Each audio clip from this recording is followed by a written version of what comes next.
انت وقعت قوم، يلا جرب تاني، اعمل تاني، استمر. طب انا استنى لحد ما يبقى عندي قوة الإرادة دي؟ طب لو مش موجودة ما صومش؟ ادخل في علاقة حقيقية مع ربنا. استغنوا عن كل المائدة الدسمة بتاعت الملك. انا مش صايم علشان ربنا يسقف لي. طب وانت صايمة ليه؟ خلاص افطري.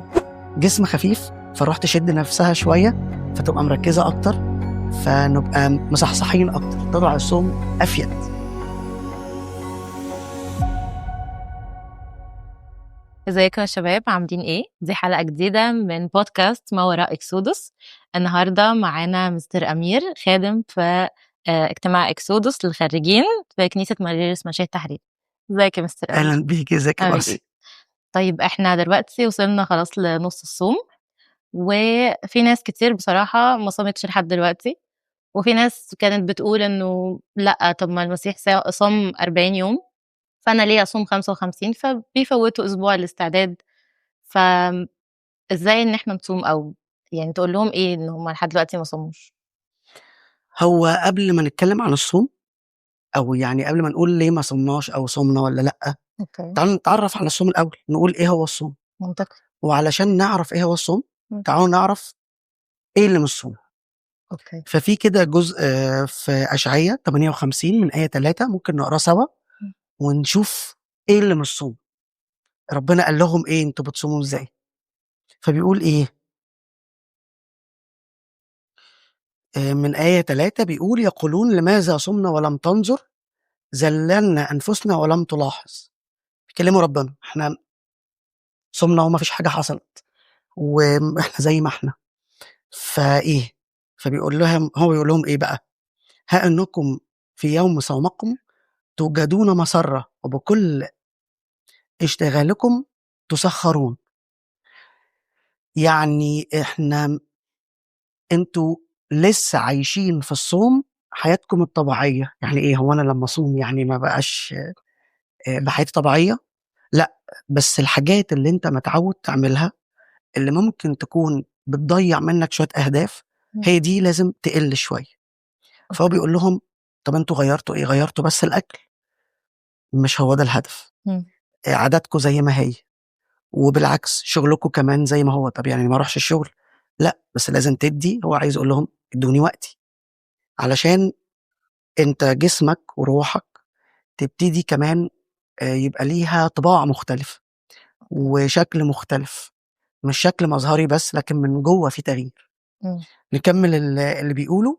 ها انكم للخصومة والنزاع تصومون ولتضربوا بلكمة الشر. انا وانا صايم وعندي خصومة، طب ايه فايدة صوم؟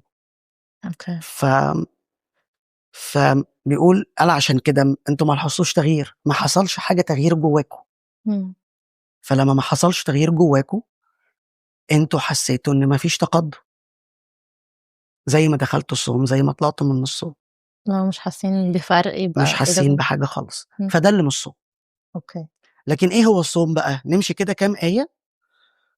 حتى هو بيقول في النص امثل هذا تصومون، او امثل هذا يكون صوم اختاره. مش هو ده. بعد كده بيقول هل تسمي هذا صوما ويوما مقبولا للرب؟ برضو مش هو ده. امال ايه الصوم بقى؟ حل قيود الشر، فك عقد النير، إطلاق المسحوقين أحرارا، قطع كل نير، إذا رأيت عريانا تكسوه، وأن لا تتغاضى عن لحمك. هو بيقول هي دي بقى، ده الصوم هنا. كلها حاجات أنا بعملها، بس بعملها فيها أعمال رحمة، فيها أعمال بر. مش مجرد إن أنا واخد شكل الصوم وخلاص. أو حتى في النص هنا بيقول أنتوا عاملين زي الأسلة اللي محنية رأسها. الأسلة دي اللي هي نوع من النباتات كده عامل زي الغاب، او حتى احنا ممكن نسميها كده البلدي الزعزوعه، اللي هي شويه هوا تجيبها كده شويه هوا تجيبها كده. فانتوا حنين راسكم عشان بتمثلوا، عشان تبين الناس ان انتم صايمين. فده اللي يخلي الصوم مش صح. طب ايه اعمال البر تخلي الصوم؟ فانا عملت حاجات كمان مع الصوم، مش مجرد تغيير اكل. اوكي. فده اللي عايز يقوله ربنا. مم. نرجع بقى للسؤال اللي انت قلتيه. اوكي. طيب انا ليه اصوم صوم الاستعداد؟ يعني الكنيسه دخلت لنا حاجه في النُص اسمها مش صوم الاستعداد، اللي هو أسبوع الاستعداد. آه. طَب أنا مُقيّد بيه ليه؟ المسيح صام 40 يوم وبس زي ما أنتِ قُلتِ. إمم. لأ، طَب تعالوا نشوفها بطريقة تانية، هي ليه الكنيسة عملت ده؟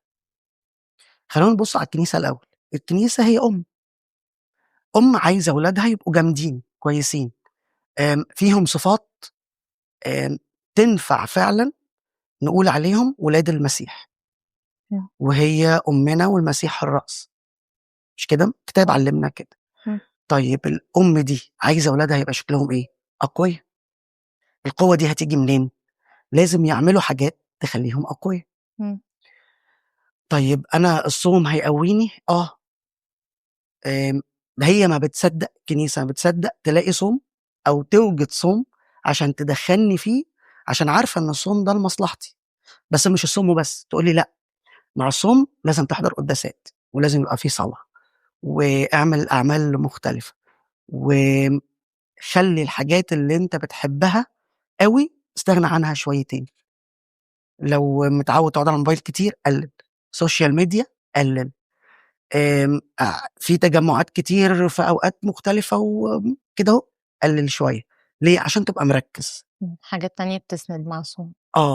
لازم أكون مركّز شوية، علشان ما يكونش مجرّد تغيير أكل، عشان ما يبقاش إن أنا صايم غيّرت أكل من كنت باكل الصبح بيض، فكلت فول ومعاه بطاطس وطعمية، فأنا خلاص كده صايم والدنيا تمام. إمم. طيب برضه إيه علاقته بأسبوع الاستعداد؟ طالما أنا عرفت الكنيسة بتعمل كده ليه، فأنا كمان هاعرف أقول للكنيسة أنتِ صح، حاضر أنا هاعمل كده لإن أنتِ عايزة مصلحتي، فكل ما أعرف أقول للكنيسة حاضر، كل ما أنا هالاقي نفسي باتقوّى والصوم على قلبي ما بقاش مجرّد إن أنا امتناع وكده، لأ، ده بقيت باعمله علشان أنا كمان أستفاد، إمم. وهنا ييجي برضه تعريف الصوم، الصوم مش مجرّد امتناع، الصوم إن أنا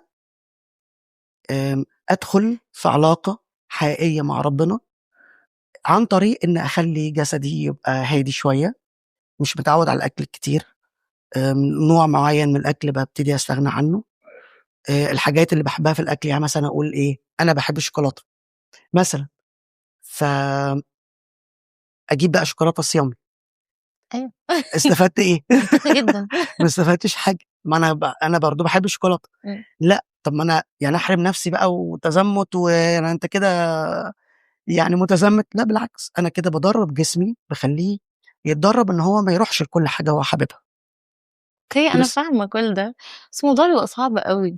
يعني أنا دلوقتي في الصيام باحس إنه أنا بابقى ضعيفة أوي، أنا مش بالاقي حاجة آكلها، وإحنا يعني شباب صغيرين وبتاع، فبنبقى عايزين نعمل فورمة، عايزين نهتم بجسمنا، بصحتنا، فالموضوع بيبقى صعب أوي في الصيام. أنا محتاجة مثلًا آكل بروتين كتير، محتاجة آكل حاجات صحية، فده صعب موت. الحاجات كلّها نشويات، كلّها حاجات مقلية، فبالاقي نفسي أنا مش لاقية حاجة آكلها، وكل المجهود اللي كنت باعمله في الفطار هو راح في الصيام في ثانية. عندِك حق، يعني إحنا لو بصينا لها بالطريقة دي، طبعًا عندِك حق، بس إحنا عندنا مثل مشهور جدًا في العهد القديم، دانيال والفتية ال3 إمم. يعني يعني نشكر ربنا إن القصة دي موجودة في الكتاب المقدس، يعني لو من غيرها هنقول لأ ده إحنا كده إحنا هفتانين يا عيني من أيوه الصوم جدًا. وقولون والحاجات دي، لكن هم استغنوا عن كل المائدة الدسمة بتاعة الملك، بياكلوا من أكل الملك، من مائدته، يعني حاجة كده زي ما بيسميها الكتاب أطياب الملك، إمم. فاستغنوا عن كل الكلام ده وصاموا وابتدوا ياكلوا بقوليات بس زي ما إحنا بنعمل دلوقتي، يمكن الكنيسة خدت منهم الفكرة دي. إمم. آمم، طب الكلام ده أثّر عليهم إزاي؟ ولا حاجة. ده أثّر بالإيجاب، إزاي؟ آمم، جسمهم بقى أحسن، ذكائهم عِلي أكتر، ربنا طبعًا ادّاهم حكمة أكتر، وعندنا أمثلة، يعني شوفي كل الناس بتوع الكنيسة من أول ما ابتدت كنيسة لغاية النهارده، الكنيسة مطلّعة ناس شكلها إيه، هل الصوم خلّاهم يا عيني ضُعفا أو خلّاهم يا عيني ما تفكيرهم قليل؟ لا بالعكس، خلّاهم أقويا جدًا إمم. في كل حاجة، وكأن روحهم أو روحنا بتتنقّى بالصوم، يعني إيه، بتبقى خفيفة. جسم خفيف، فالروح تشد نفسها شوية، فتبقى مركّزة أكتر، فنبقى مصحصحين أكتر، طلع الصوم أفيد، مش أوكي، أقل. أيوه. ممكن إحنا ناكل بطريقة فيها دسم أكتر أو فيها نوع من الدهون أكتر، فتلاقي الجسم عارفة لمّا بتاكلي أكلة تقيلة اتقل. تشربي بعديها كوباية شاي تقولي إيه، أنا خلاص بقى عايزة ريّح. أريّح، مش هاقدر أعمل كذا، أيوه. نخلّي الصلاة بعدين كمان شوية أو مش هاقرا دلوقتي أعمل حاجات خفيفة. إمم. لمّا تاكلي فول بقى مش هتعملي كده، تلاقي نفسِك دايسة على طول. طب بس برضه إحنا مش عايزين نقول إن الصلاة تغيير أكل، آه. على قد ما هي مع تغيير الأكل باعمل حاجات تانية. فأنا لمّا أسمع كلام الكنيسة كويس، اللي هي بتقول لي مع الأكل خلّي في صلاة، احضر قداسات، اقرا أكتر في كتاب مقدس. لمّا المنظومة دي كلها أقدر أعملها معاها، فالاقي نفسي أنا باكبر كده، وممكن أنا مش واخد بالي بس اللي حواليّا شايفين. أوكي، آه. ما هو بالضبط، أنا بقى باحس ساعات إنه أنا صايمة أكل بس، وبالاقي مثلًا صحابي يقعدوا يقولوا لي أنتِ دلوقتي ما غيّرتيش حاجة، بتشتمي، بتعملي برضه حاجات غلط، طب وأنتِ صايمة ليه؟ خلاص افطري. فلمّا بافكّر في كلامهم باحس طب ما عندهم حق، ما أفطر فعلًا، أنا ما غيّرتش حاجة. دي أشهر خدعة بيخدعها لينا عدو الخير. آمم، عارفة عاملة زي إيه، زي لمّا تقولي إيه، أنا مش هاخد الدوا إمم. غير لمّا أخف. آآ، مش هاعمل diet غير لمّا جسمي يبقى كويس. إمم. طب ما إحنا لأ، إحنا بناخد دوا عشان نخف. أنا ممكن أكون في حاجات ما عرفتش أغيّرها، فعدو الخير يقول لي إيه، بُص أديك فشلت، أديك وقعت، بُص أنت صايم على الفاضي، عمرك ما هتبقى كامل، ما فيش حد كامل. أنت ليه بتناحر كده أهو؟ اهدى كده، متّع نفسك. نيجي نبُص بقى الكنيسة نفسها بتقول لنا إيه، تقول لي زي ما المسيح قال: "الصديق يسقط في اليوم 7 مرات ويقوم." إمم. أنت وقعت، قوم، يالّا جرّب تاني، اعمل تاني، استمر. والحياة الروحية كلمة السر فيها الاستمرارية، مهمًا حصل.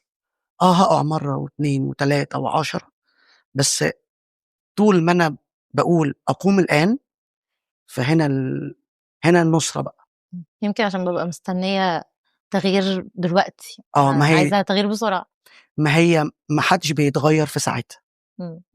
ما حدش بيدخل gym مثلًا، مع إن الصوم مش تدريبات يعني، أيوه. لكن ما حدش بيدخل gym تاني يوم يطلع من غير كرش، وبقى عامل عضلات في جسمه وبقى عنده biceps. فلأ ما بيعملش كده، أُمّال بيعمل إيه؟ أول يوم بيتعب، يروّح جسمه متكسّر، تاني يوم بيروح تاني، يقول معلش أنا بالرغم من كده هاكمّل. فبعد شهر، 2، 3 يبتدي إيه، شكله يبان عليه إن هو كان بيروح الgym، فالناس تقول له أنت اتغيّرت فعلًا. أيوه، الموضوع بياخد وقت. بالضبط كده، ده إحنا روحنا بتاخد وقت أطول. إمم. كل ما أعافر شوية، كل ما أدرّب نفسي أكتر. وده اللي بولس قاله في كل الرسايل بتاعته، إمم. اتدرّبوا. أنت عامل زي الرياضي اللي محتاج تدريبات، اتدرّب، درّب نفسك. ولمّا برضه نفضل نفتكر إن الكنيسة عايزانا وإحنا في وسط الصوم، إحنا فرحانين بالصوم. آمم، هننمو. إحنا مش يعني ما ناخدهاش بقى إن هي حرمان، وإن أنا أيوه. لأ، أنا بانمو. إمم.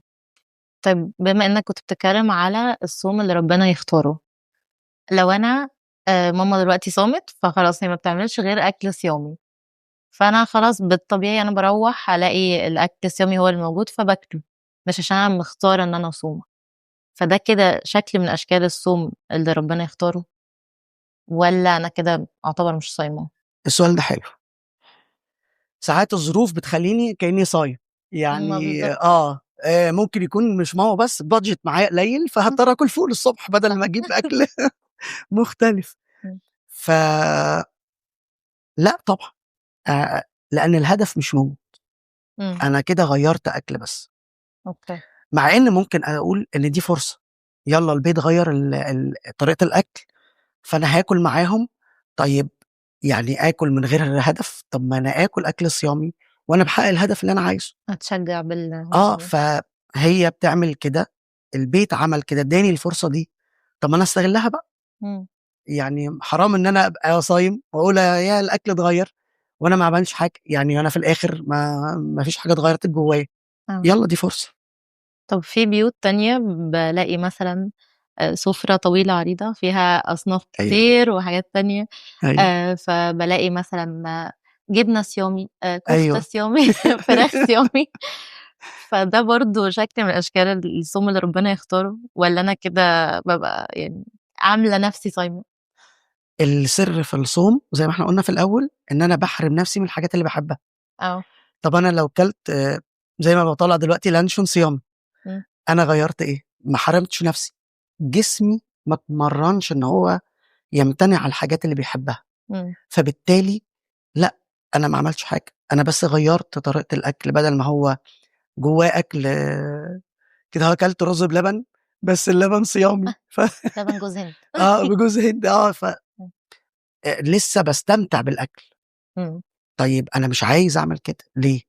الكنيسة قالت لي: "لأ، اعقل وأنت بتاكل، خلّي في زُهد شوية وأنت بتاكل." طب معنى كده إن أنا أكون بقى متزمت ومتدروش والحاجات اللي بتتقال كده أهو، يا عم أنت ده أنت طالع فيها شويتين كده، بالعكس، لمّا أعمل الحاجات دي وأنا شايف إن دي لفايدتي، نظرتي هتتغيّر، إمم. طريقتي هتتغيّر.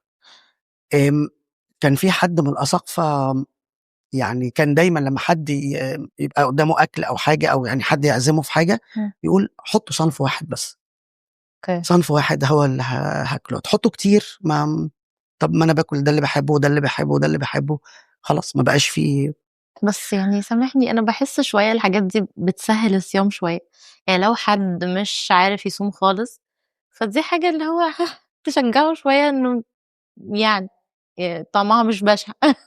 الدنيا مش وحشة أوي يعني. فاهم قصدِك طبعًا. آمم، والموضوع برضه مش تزمُت، على قد ما هو الهدف. إمم. هافضل أقول دايمًا أنا هدفي إيه؟ أوكي. أنا صايم علشان أوصل لحاجة معيّنة والّا صايم لأن مضطر أصوم علشان الكنيسة قالت لي صوم، فخلاص بقى واجب هاصوم عليَّ. وخلاص عشان أعرف أتناول؟ لأ، طول ما أنا باغيّر الشكل بس، أنا ما استفدتش، حتى لو أكلت صنف واحد زي ما أبونا الأسقف قال، هو كُل حُط قدّامي صنف واحد وما آه. غيّرتش حاجة، إمم. أنا برضه ما استفدتش. لكن أنا شايف إن أنا باساعد نفسي لمّا أعمل كده، يعني لمّا ما يبقاش قدّامي السُفرة الطويلة العريضة اللي فيها بقى بانيه صيامي، ولانشون صيامي، وجبنة صيامي، أعتقد ده في مصلحتي أكتر. أوكي. آه. لمّا هيمشّيكِ لمّا آه. أسيب كل ده ويبقى قدّامي حاجة أنا باكلها علشان جسمي يستفاد بس، مش باضحك على نفسي، أعتقد ده الكنيسة موصياني أعمل كده، يعني أقمع جسدي وأستعبده. أوكي.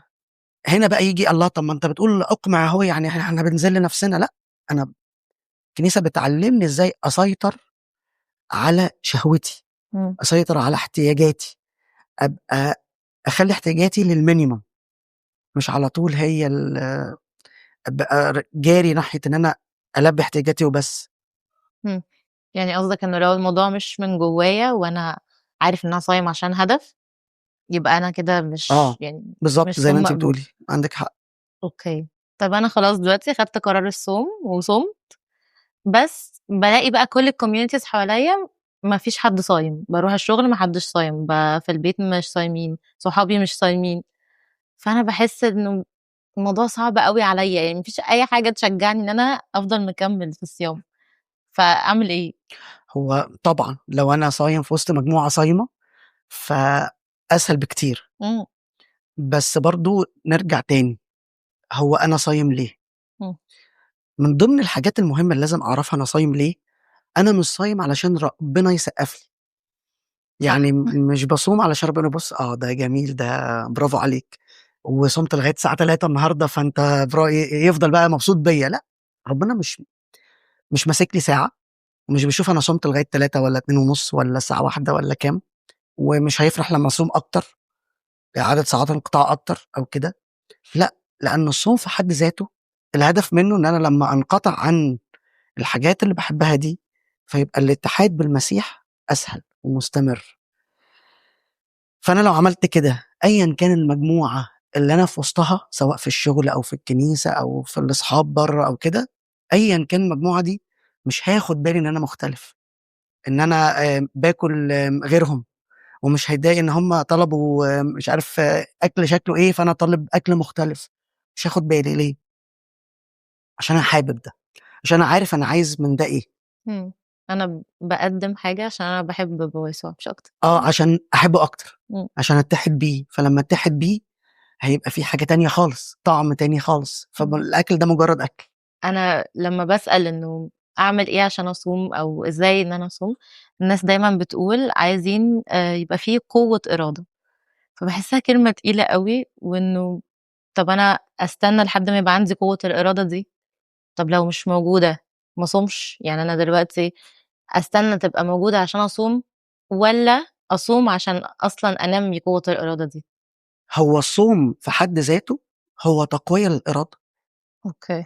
بس أنا مش باصوم علشان تبقى إرادتي قوية وخلاص، لأ، البداية دايمًا البداية دايمًا بالحُب، يعني أنا باحب اللي أنا باعمله، إمم. ولو فشلت في حكاية إن أنا باحب أنا متغصّب، فبرضه هي بداية مش غلط، يعني أنا باعمل كده غصبٍ عني بس يعني هاحاول أعمل كده، فهاوصل للآخر أنا باحب أعمل كده، إمم. فأنا يعني هاصوم بقى والصوم طويل 55 يوم، هاقرص على نفسي شوية، يعني هاقول حاضر للكنيسة وأنا متغصّب حبتين، باقرص كتير. هالاقي نفسي في وسط الصوم أيوه.